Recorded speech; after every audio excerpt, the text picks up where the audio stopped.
Hi everybody, welcome to week 4 of our course. This is the halfway point, which is crazy that I'm already making videos for week 4. I hope everybody's having a great week, and by the time you watch this video, we'll have met in person for our in-person weekend at Ball State, so that's great, unless you're like really far ahead of the game and you're doing a lot of stuff in advance.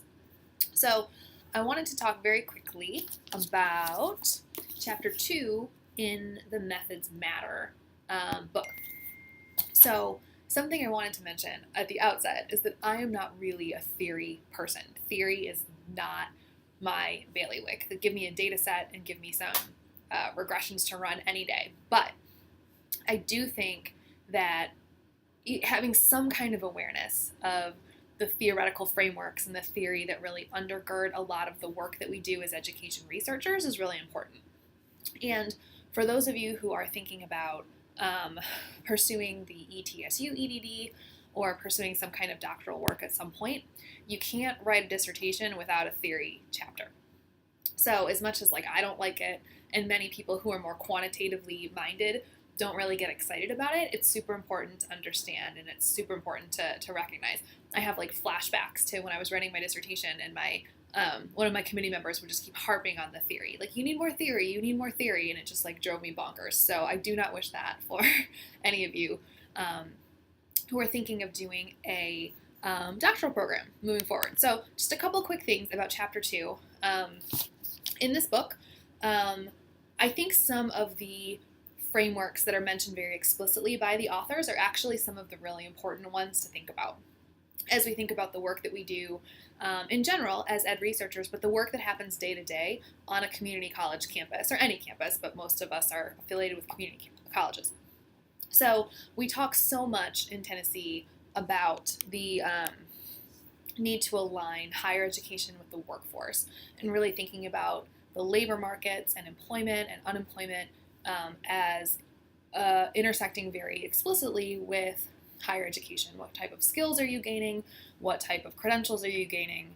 Things like that. So I think the authors discuss human capital and signaling theory a little bit toward the beginning of this chapter, and I think those are two of the really, really important theoretical frameworks to kind of understand and have your finger on the pulse of, because really these are the types of philosophical conversations that I do not enjoy, but a lot of people do, with regard to what is the point of earning a degree, right? You earn a post-secondary credential. Why? Is it because you are building skills and investing in your own human capital?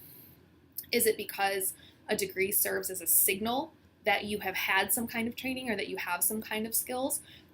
Is it both of those things? Is it neither of those things? So human capital theory, particularly the theory put forth by Gary Becker at the University of Chicago, who's all the time cited as the human capital person, as well as some of the more related but distinct theories related to signaling and what is the value of a credential because it signals something, how that really relates to discussions about skilling people up for the workforce and things like that. Signaling theory also relates to selectivity, which is a whole other conversation we can have maybe when we're, I guess we'll have already been all together at this point, but when we're all together we can talk about this. If you have a degree from Harvard versus having a degree from a big state school or a less than 4-year institution, what kind of signaling does each of those provide? What kind of signal does that send, and how might that influence your employability? Because if somebody has 2 resumes in front of them, one says Harvard, one says I only graduated from high school, what type of signal is that sending, to say nothing of the actual human capital? So those 2 things I think are kind of interesting to think about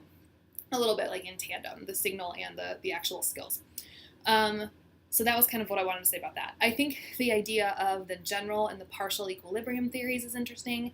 That's basically just a partial equilibrium theory is smaller, and general equilibrium is bigger and kind of accounts for the larger context. In my experience, I've never really heard those 2 things talked about explicitly. I think that's kind of an economics framework. So if you're more into economics or engaged with people who are economists, sometimes that language is used, but I don't really encounter that too much.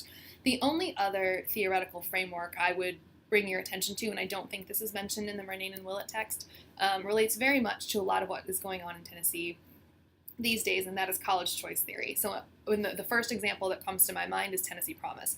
So how do students make decisions about where they're going to go to college and what is the influence of programs, i.e. Tennessee Promise? What is the influence of what is happening in their surrounding contexts on those decisions? So a really classic college choice theory is from, I think, the mid or late 80s, maybe. Hostler and Gallagher. It's a 3-stage model.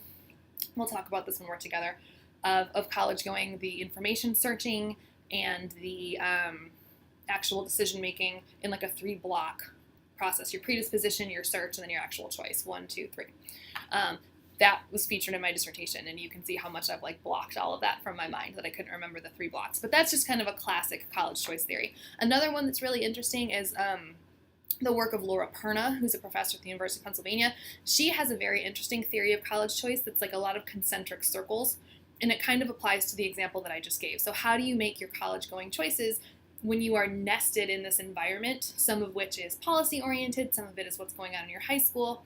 And if I can find a quick article, I will link that on the website as well to talk about Perna's college choice model, because it's really interesting. So that's really all I wanted to say about this chapter. Theory is not really my thing, but I would be silly to say that you don't have to worry about it or think about it ever. And I think the biggest two in my experience have been, that have come up and that have kind of required some fluency, have been college choice theory, like I just mentioned, and then human capital theory. And I think that's really relevant for all of the policy work going on your campuses and what happens here at THEC and what happens at the state level with regard to workforce alignment and higher ed alignment, skills, signals, all of that. So I hope that was helpful. I've gotten some really good feedback about these videos, and it seems as though people do think they are helpful, so that's great. I'm happy to keep doing them. Let me know if you have any questions, and again, you'll watch this after we're together, but I'm filming it before we're together. So I look forward to seeing you all very soon. Hope you're having a great week. Talk to you all soon. Bye.